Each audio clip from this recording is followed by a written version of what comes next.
Hello folks, in this video I explain how to handle long simulation cases.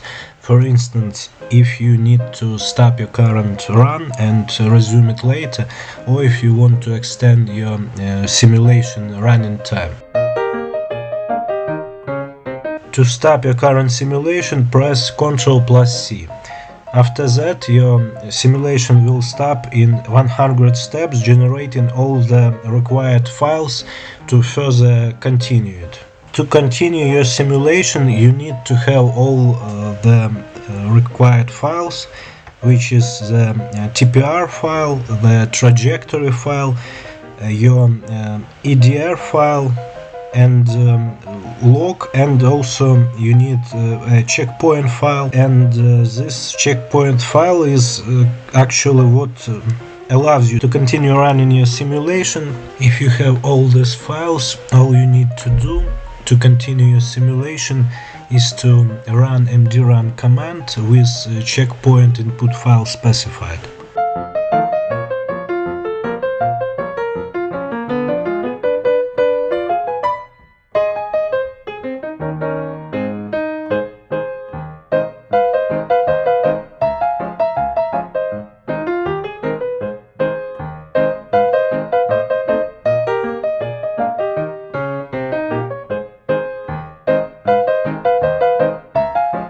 There are two ways to extend your current simulation.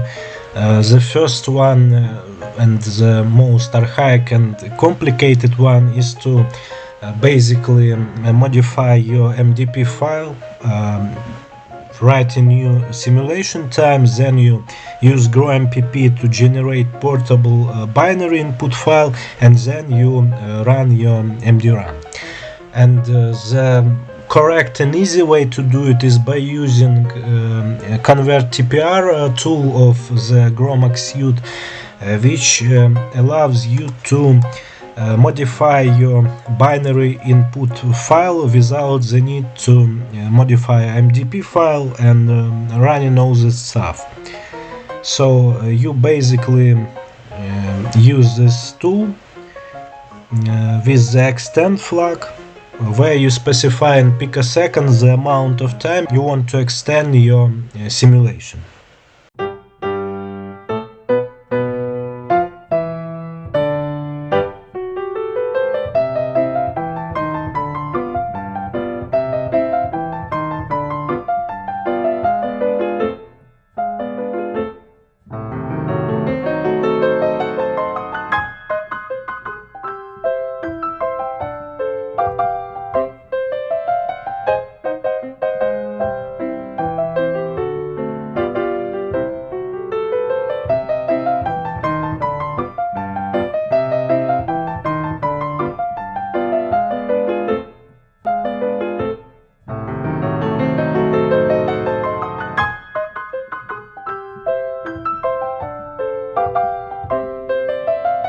Thank you for your time. Let me know if you have any troubles.